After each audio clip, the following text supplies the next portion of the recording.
Nara and Ari once again, but I talked about this from game one. I feel like the draft wasn't the problem. It was the execution at the very end and how Leyan and Mol weren't able to link up with this duo to find those individual picks that they so desperately needed. That had to go into Assum's hands. We're actually just going to rinse and repeat, are we? We're just going to see the same draft again. The Addy followed by the Kai'Sa coming up here for WE. Is this a new draft? Is this just a replay? Have we got the files confused? This isn't the live stream. This is just the replay from game one. Well, how did you know that they were going to pick Annie Kai'Sa? That's insane, Munch. You should become a coach or something. I mean, going into the second banning phase, once again, the puppy should be something that Ari is going to look to take out. While WE, I mean, we saw how well Hope did on this Kai'Sa from game one.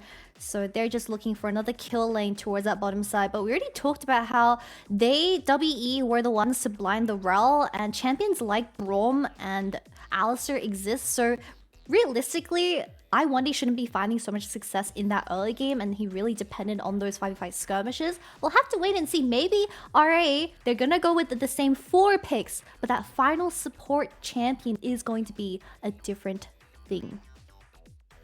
So the Rakan ban comes through, which means we're right on schedule for a Poppy ban, followed by a Heimerdinger ban. And as you say, there we go, there's the Poppy ban. The Draven should come on through for Assum, and then Sejuani Rel for WE. And then we'll see if that Milio does follow it up. Like you say, didn't really work out. But there we go, a change. Okay, this script has been ripped up, burnt and thrown out of the window. Draven taken off the board, and it means now the Rel stolen away from Lwandy. WE though, what are they gonna do? How do they respond now that the Mount Bros have been denied? I mean, this goes back to my point where I feel like RA really needed this support counter pick in that 5th position, because now you're Rel up against Alistair Kai'Sa for the bottom lane. I don't know how whatever AD carry RA is cooking up is going to save this matchup. It is going to be the Vayne lock-in a second time in the summer split, Munch.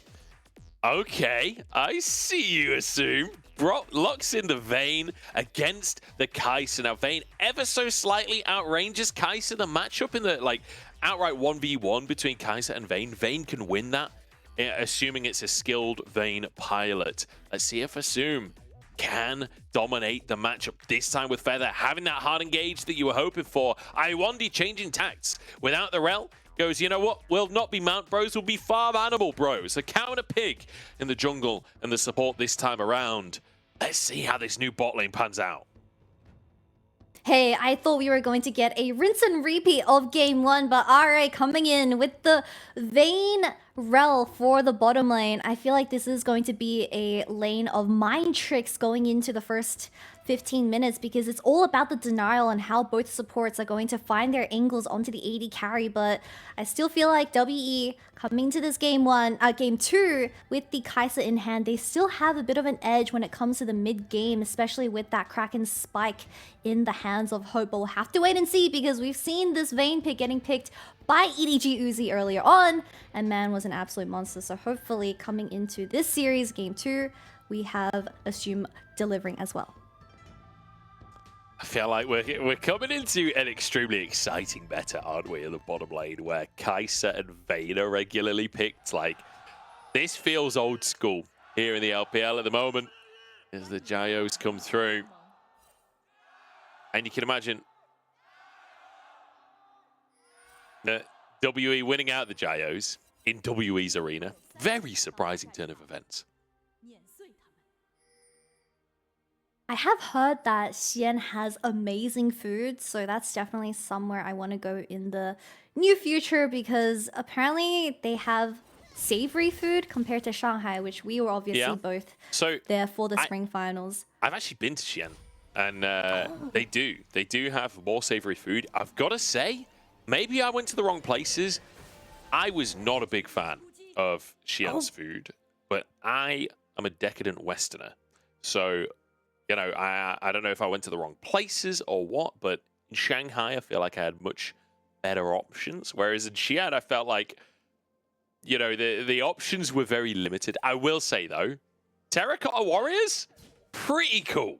Like, you can see photos of them. It really does not give you the sense of perspective, like, of how massive that room is and how many soldiers there are there. Like, it's genuinely mind-blowing. They call it the 8th wonder of the world, which, you know, there are 7 wonders of the world. I don't know where the wonders of the world thing comes from or who decides what's a world wonder, but Xi'an have decided that the Terracotta Warriors are a world wonder. And to be honest, I agree with them. It is absolutely insane. Yeah, I would imagine. Oh, I want to go in Flash Q. The only way that Alistair is a champion at level 1, the Flash Q, but it's answered with absolutely no summoners from this side of RA, and not even that heavily would of a trade, so I don't know if that's really worth the flash. I mean, the bottom lane of W has planted that vision down very early on in the river, so they are going to be able to spot out Leyan if they do get punished for this pushing lane in the bottom side. But like you said, no flashes traded off, but Lwandy still has the Hex Flash available, so it's not going to be too much of a punish as Heng, once again, looking for this invade in the top side. Heng moving in. He's been extremely... Has that red buff given it away? The fact that that procced early? Because I don't think Leyan... Unless his like, power punch, like, hit the red buff at the end. Oh, no, it's all going to go wrong for Leyan here. The red buff Heng's so gonna low steal it. as he steals it He away. cancelled Denies the Q as well. I can't believe he doesn't flash after that. Surely you got to flash after that one. But thinking maybe the blast cone would save the player anyway.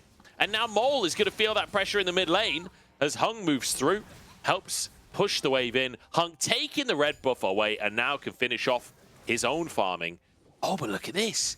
Oh, it's sneaky. It's real sneaky. Walks through the minions in mid, so The it looks like he's going into deception?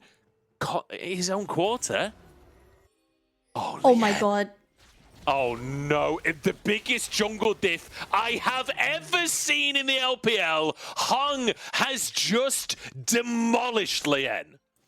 That was beautiful by the jungler of WE, giving us a misdirection with his pathing from the mid lane and showing on that wave, walking towards the bottom lane, but then routing back and catching Leyan off guard without that flash available. I mean, no red buff and no kill whatsoever.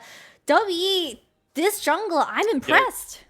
I feel like this is one of those moments where you need that gif of Flash in StarCraft, like just leaning back and clapping because his opponent played it so well. Like, this is beautiful from Heng, playing with vision. Leyan uses the Scryer's Bloom as well, but it's up towards top lane. Like, it couldn't have gone any more wrong for Leyan, and it could not have gone any more right for Heng. Beautiful start to the game, and he ain't done yet. He's now moving into the bottom quadrant, but Leyan has already got that Gromp. He'll get away with his life.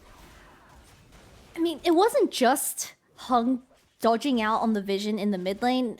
The cancel on Leyan's Q to force the flash out from the initial red buff invade was also just immaculate. And now people seem to forget that Sejuani in the early game, especially given red buff, does quite a lot of damage. And Leyan not having that red buff for himself is going to deny him from so many gank opportunities and trying to burn out those flashes in the solo lanes as he is leaning once again towards that top side. But this is a really good start for the side of W once again, and Leyan on this Vi, still kind of a crucial member for those initial engages in the early game, and now he's set so far behind. And look at this. Again, Heng going to start the dragon stacking right at the very start of the game. This time, doesn't even kind of need lane prio because it's recalls from both Assum and Mole, which means no prio exists on the side of RA. It'll be Drake. Started off and finished by Heng as Leyan is on the top side of the map. Lwandy, again, getting out on the map. This is great to see from WE that Lwandy, whatever it is that Heng's game plan is, even early on in the game like this, he's there, he's moving around, he's trying to spot players, essentially being that kind of moving ward for his jungler to make sure that they're grabbing everything that they can. Nice attempt on the cannon there, but Hope not willing to risk missing one. Yeah, and you see W picking up this first dragon once again. Cube also dropped a ward in his own topside jungle just to deny or at least spot out Leyan from any response play on the other side of the map. And this Vi is quite literally getting starved out in this early game. And the pain for RA is gonna be so tough if he does want to trade side, because you are laning up against the Cassante, which Cube has first picked 2 games in a row. So Leyan, he has to work alongside Mole, who is level 6 now, but meeting Heng once again in his own jungle. Bit of a demon to kind of battle with. Yeah, the thing is, the bottom lane for WE have reset. Hope and Lwandy moving over, and the Skull Crab will be claimed by Heng as the Boo Buff respawned. I don't think Leyan wants any of that 1v1 as Xiaoxu turning Mega here, but the Q3 denies the... He hit him the wrong way. The wall's over there. Maybe it was just creating distance, but Heng, level 5, does miss the initial Q. Yeah, the smite is available though. There's no way for Leyan to contest it. That's 6 hit, and Leyan just forced out of his own jungle again. Heng having the CS advantage, having the kill advantage. That solo kill that we saw. Moving to the bottom lane here. Assum we've seen this before. Backwards. It's on cooldown. The knockup is there. Feather knocked back into the play. Heng commits the ultimate now. As Hope doesn't have much damage because the minion wave is there, jumps forward, and the passive isn't enough. Feather escapes with his life.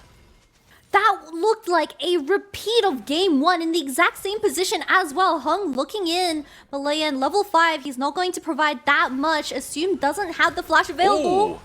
Good flash comes on through. The damage isn't there, though. And Lwandy keeping Leyan in place for now. The CC chain is so obnoxious. They're going to dive him, aren't they? They have to dive him. Oh, Shanks was out too. Feather! They've turned it into a play. Ult comes out as Heng. Tanking the tower for now. He walks away again. Hope just... Everyone is surviving him on 1 HP. There we go. Finally finishes the kill off. This is a massacre in the bottom side from WE. And WE's trio for this bottom side tanked at least 5 or 6 shots from that tower.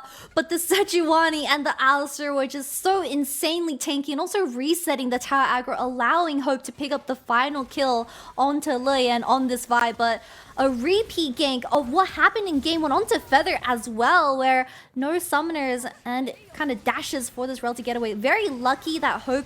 his Q wasn't an isolation Q, so it did lack a bit of damage, but Shanks having that mid lane priority did make his way towards his bottom side and picked up the double, or at least 1 kill onto, I believe it was Assum as Feather backed away, but no flash available for the Vayne as well, with the Glacial working wonders, but it wasn't enough because Leyan isolated 1v3. What do you really do? It's the fact that Shanks has moved over to find a kill as well. Like, the fact that they managed to get one of those reset players and then get to redive Leyan. Honestly, I'm willing to say it. WE, they're playing like they're a top team today. This is how you see BLG and JDG play. They're aggressive. They make things happen. They're willing to dive. There's big damage coming through. The True Silver Bolts are good onto Lwandy. And the 2v2 kill out from Feather and Assum. Hope, level 6. Killer Instinct, just a couple of seconds off a cooldown. That's 4 people. Maybe could... I mean, it's 4 people coming, but maybe he can find the 2v2 before they get into the play. Killer Instinct comes out. Feather's in trouble, but he gets a shield. He gets a knock-up, and it's Hope to go down. Good chain CC coming out of RA, but that does mean WE, they're going to secure this Rift Herald for the top side. Xiaoxu is mini-nar. Shanks, no flash available, but Heng, he's just going to throw out the ultimate. Yeah, stun comes out from Shanks. And Tip is there to secure the kill as well. With Herald in pocket, they could drop it on the top tower, but Cube's like, you know what? My enemy top laner doesn't have TP. I've got my ult procced. We can easily take a play. I can just get a free reset. Don't need to drop the Herald up in that top lane instead. Just go grab your Krugs. We'll give Herald to someone else. Most likely in the mid lane if we are going to find a very similar pace compared to game 1. But 20 seconds on this dragon now. No ultimates available for the entirety of RA. Where I believe Hope, I mean, he was so close to getting Feather, but the shield coming out of the Rel kit was just absolutely insane. As, you know, I respect that decision, going for the cannon, securing it, but unfortunately, we didn't have level 6 available for Lwandy, and he just falls as a result. So maybe Hope was a little bit speechless in terms of that exchange, but it shouldn't matter too much at the very end because we still have ultimates available in Heng on the Sejuani. So very scary if RA wants to contest this. Yeah, Heng not afraid to just start the Drake off here. Leyan's on the top side of the map right now, so this will just be WE grabbing the Drake. I can't believe we saw earlier Lwandy tried to headbutt a cannon to get it, and Hope kind of denied him it. So instead, Lwandy then Hex flashes over to headbutt a cannon and literally ints for it. Like, I respect the commitment from Lwandy there. Is like, no, this cannon is mine. You will not deny me any longer. Literally sacrificing the lane in the name of that 90 gold. I mean, look, you gotta get your bank. It's a support life out here, and it's really hard trying to make any gold as he does secure the second cannon into his pockets. I'm assuming going for maybe a boot in the early game would be very nice, especially considering Ahri have so much single target CC, but we still have the Rift Herald available in the hands of Heng. Most likely going to be placed towards that mid lane just to open up the map even more. Shanks having that Lunans as well, and even Shroud available for Heng. I mean, they're just hitting their item spikes so early on in the game. And Leyan, once again, I mean, we need to see a synergy or at least a link up between this Vi and Ahri. But unfortunately, I mean, lucky them that Lwandy kind of gave them an opportunity, but they're not proactive enough. Doesn't feel like it just yet. Despite the presence in this bottom river, Drake currently not available. Heng does have that Herald though. And with Feather resetting, with Hope in lane, they're going to be able to slam this in the bottom lane. There's only 3 plates remaining. This might just be a tower taken if they commit to it. Assum is fully backed away for the time being. As look at this, they're going to go for a dive. Ward spots it out, but Assum, you got to get out of there, buddy. You ain't surviving if they find you here. And no, he will back away. Herald could be dropped on the bottom side as Hope will just continue to hammer away on these plates. And Engage comes out from Feather to try and deny the play on the bottom tower, but the plates are still taken. Tower surviving for now as RA. The whole gang is here. It's a straight up 5v5 at the 13-minute mark, but because Feather's initial engage misses onto Hope, everything's just gonna die down, and WE gonna walk away with 2 plates, and that's double TP committed by RA. And meanwhile, Shanks, he's just gonna get another wave pushed in mid.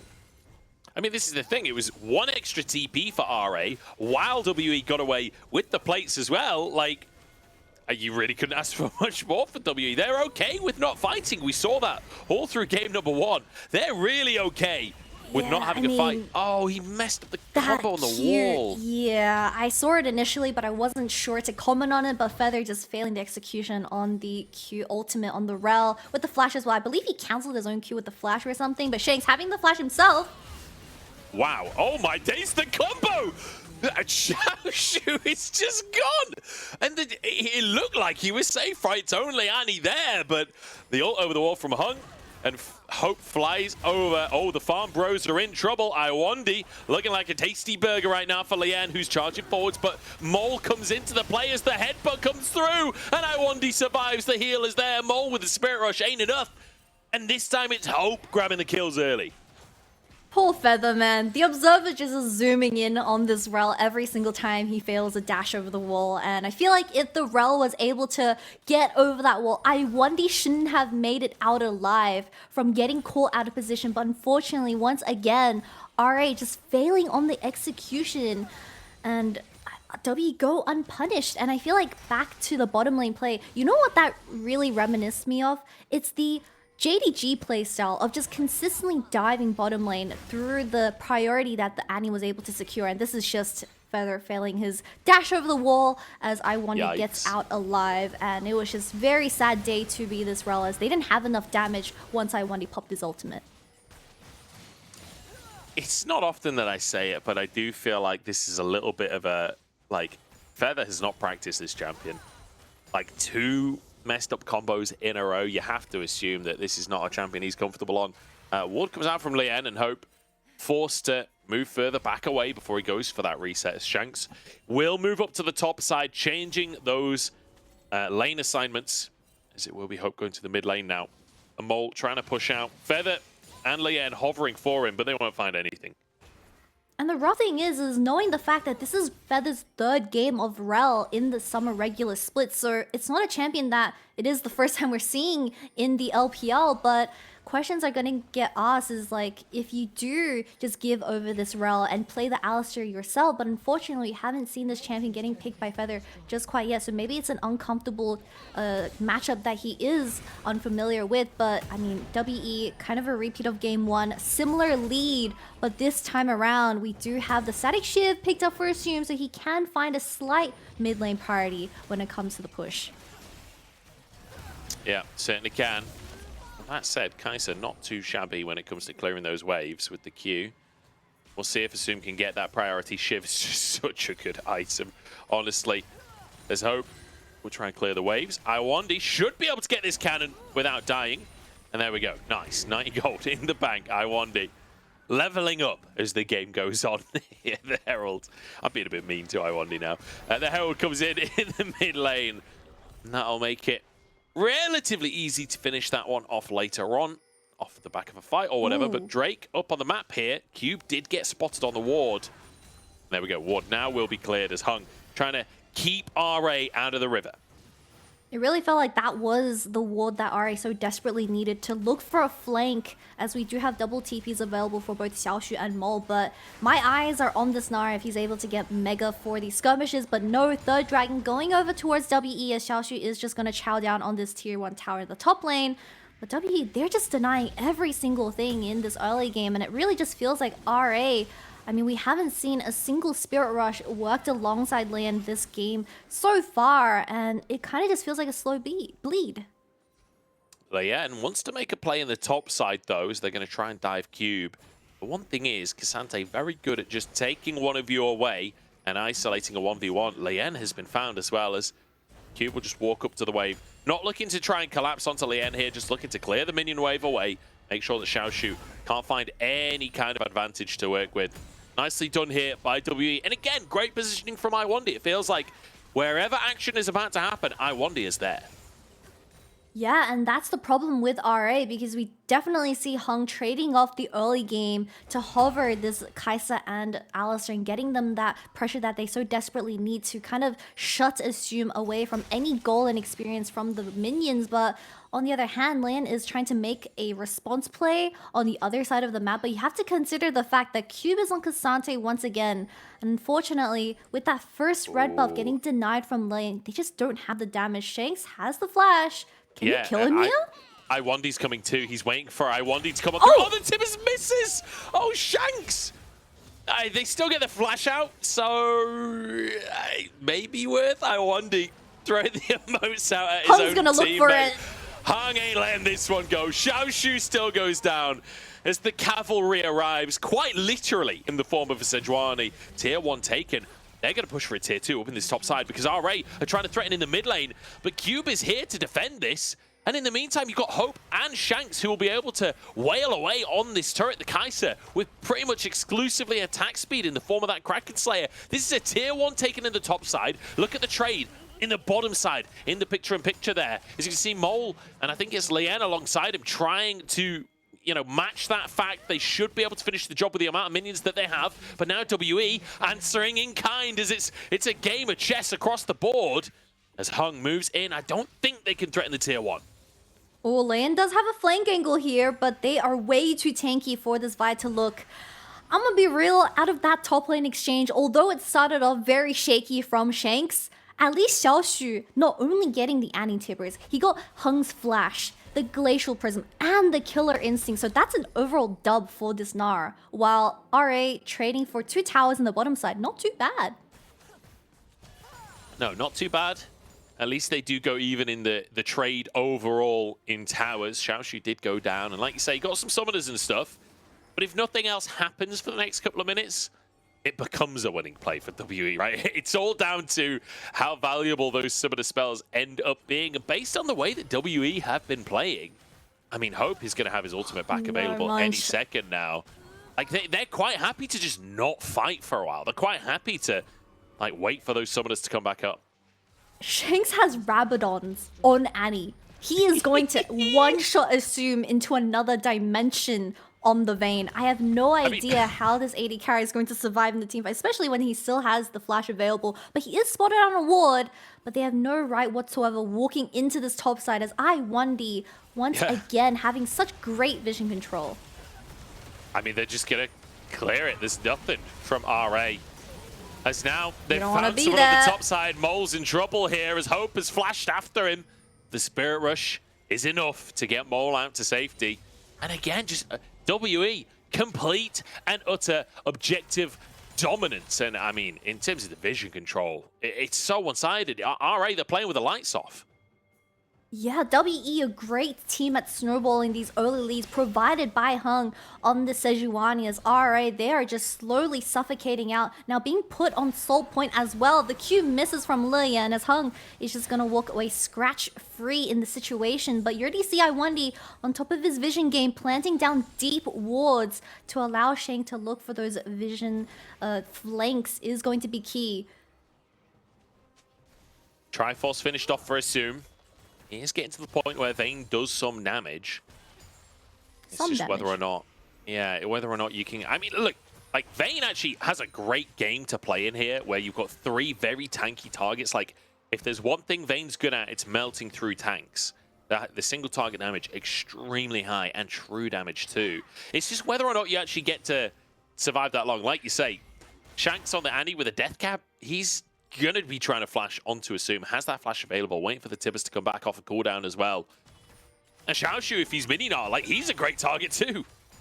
Yeah, but you have to consider the fact that Assum has to play these fights extremely slow, build up that lethal tempo, and really create that space between him and the front line of WE. But the threat of this Annie is always so present, especially with that stopwatch in hand as well. So Shanks can just trade 1-for-1 and go without any threat under his belt. We're fighting for Soul now as Mole desperately trying to find Lwandy, but look at Shanks. And the vision is so good. Once again, he's got his flash. He can come up behind them. Feather, Xiaoxu, Assum in so much trouble. That ward is buying them space as Lwandy goes over the wall.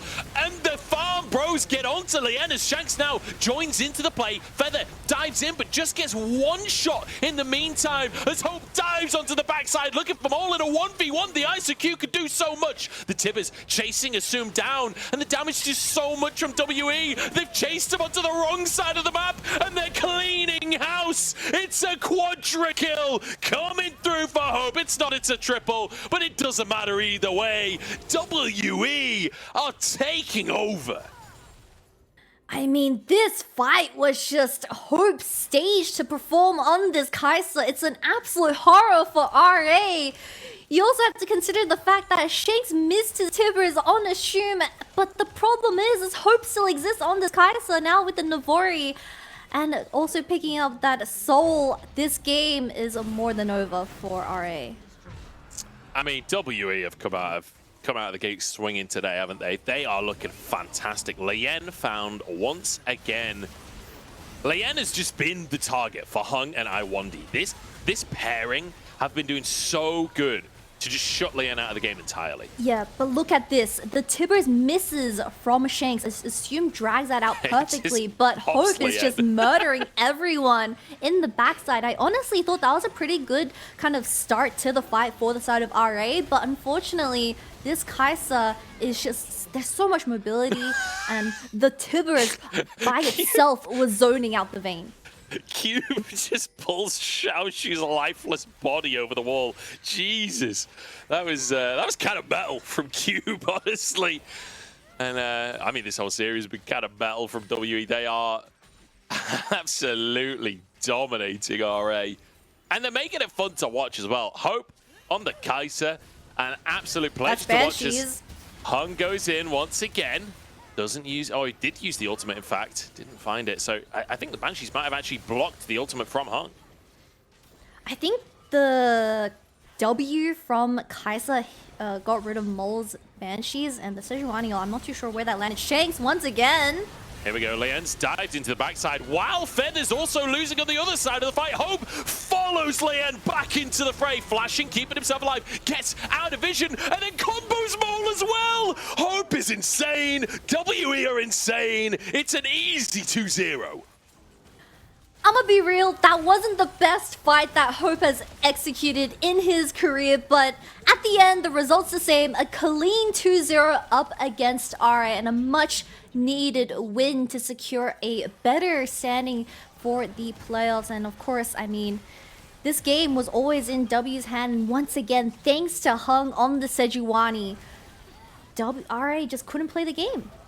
WE in their home arena, looking fantastic today. I mean, Heng and Lwandy, the jungle support pairing, they've made mincemeat of the early game. Leyan completely gapped across both early games. Heng looking fantastic, Lwandy working with him beautifully, and the carries all playing their part as well. I feel like WE are absolutely in form. The question remains though, Kitty, can they do that again? Or will they now go on and lose to a different random bottom team? See, here's the problem. I feel like WE, the word consistency describes them really well because they consistently do well.